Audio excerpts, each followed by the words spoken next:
refuting those efforts.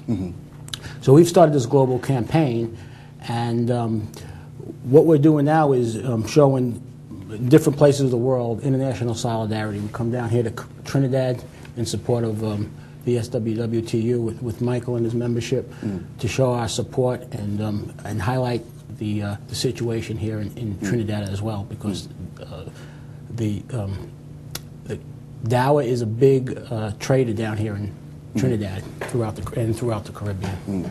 Well, Mr. Annisette, perhaps you can give us our experience with DOWA in Trinidad and Tobago. Well, basically it's not only with DOWA. Our campaign is wider and much broader. From where I sit as the president of the SWWTU, we have been lobbying the government for an extended period of time to ensure that seafarers and offshore workers are not placed at a disadvantage in our territorial waters. The situation as I speak to you speaks to the fact that there are over 1,700 ships that trade in Trinidad and Tobago last year, and there isn't one seafarer on those vessels. All right, and we have lobbied the ITF, and the ITF has graciously agreed to lend support to the SWWTU in our efforts to ensure that local seafarers and offshore workers are placed on vessels and ships that work in Trinidad and Tobago territorial waters and transport Trinidad and Tobago cargo. As I speak to you, we have over about 6,000 and more seafarers that is registered, and we cannot get employment for these seafarers. Right? And it's something that I think that the government must pay attention to. It is something that brings what I want to call sustainable employment, is a mechanism of diversifying your economy and all the clusters of industries that can flow from the seafarers and maritime industry is something that the government needs to look at. So that as an affiliate of the ITF, that support global campaigns, all right, that we have enjoined with the ITF to ensure then that the DOWA ships, right, which comes to Trinidad and Tobago, they come I think every 24 days, 2 vessels comes to Trinidad and Tobago.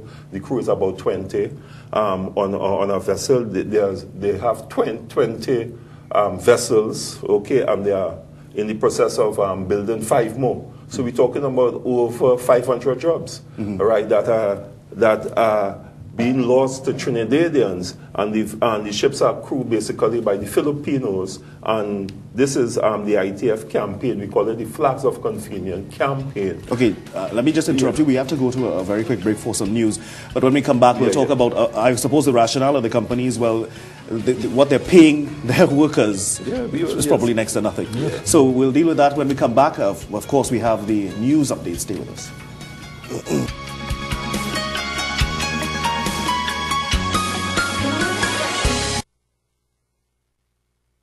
Well, we continue our conversation with Enrico Escopa, who is an international Transport Federation coordinator for the U.S. East Coast, and Michael Annisette, of course, no stranger to us here, president of the SWWTU. Gentlemen, once again, thank you for being here to enlighten us about these developments. We've been chatting about the operation of a Japanese firm, not just in Trinidad and Tobago, but at an international level, but we're dealing with it in the context of operations in Trinidad and Tobago, and the impact that has on seafarers and waterfront workers, and their reluctance, it seems, to hire local workers when they are in Trinidad and Tobago territory. And as we were chatting during the break, there is actually a mechanism that allows them or makes it easier for them to do this. Yeah, well, the issue that we have been expressing concern about as the Seamen and Waterfront Workers Trade Union is the legal notice 125, which gives the companies the right to bring seafarers or offshore workers into our waters and work for 28 days without a work permit. All right, that inevitably places our seafarers and offshore workers at a disadvantage. For example, the argument is, why would you want to bring able-bodied seamen when the international rules and regulation dictates that as long as you reach the STCW 95 compliance, you can work worldwide. But what has been happening that these company goes to companies like the Philippines, companies in the Filipinos, which pays seafarers wages, which is less than nothing, and they bring them into Trinidad and Tobago waters. So you have qualified ABs here who are staying home, who are not getting employment, and you have seafarers working on board the vessel. As a matter of fact, we have one that is so ludicrous that I'm dealing with presently, that even on the Warrior Spirit that operates between Trinidad and Tobago, right, that we have foreign seafarers on a vessel that trades between Trinidad and Tobago. That is unacceptable, obviously, to my union. We have written our concerns to the ISP, the International Shipping Partner, and also to the government, giving them a deadline in which to regularize that particular situation, failing which we'll have no other alternative than to take whatever course of action we deem absolutely necessary to ensure that our seafarers, right, with our taxpayers' money, which funds the Warrior Spirit, is employed on that vessel. But Mr. Escopa, perhaps we can talk a bit more about the salaries, because that speaks also to conditions on board these vessels. If they're able to, because you can always find people anywhere in the world to do something for much less because of their circumstances, that kind of thing. But it obviously speaks to conditions on these vessels as well. Yes, that's true. It's just not the wage package itself. It's the collective bargaining agreement covers a number of things, disability benefits, pension schemes, and so on and so forth. Where on a situation like on a DOWA vessel, only wages are paid. So seafarers, even though they stay committed to one company, they don't benefit in those other benefits that a ship owner with a CBA would have. Now, the wages on the DOWA ships are, of course, lower than what wages would it be on a vessel covered by an agreement. Now, you were also talking about the importance of this agreement in providing the kind of stability in the industry by, okay, for example, you're giving the instance of if everyone was a signatory to this agreement or compliant with this agreement, you would have greater fairness across the board, and ships the ships that are charging or paying less would not be able to do that. They would not be able to compete. So that's what this agreement is supposed to accomplish. Yeah, this is basically what the whole purpose of the campaign is. The FOC campaign that we've started over 60 years ago in the ITF is to bring the standards up on all substandard ships, and we're so that the competition between ship owners are the same across the board. It's just maintaining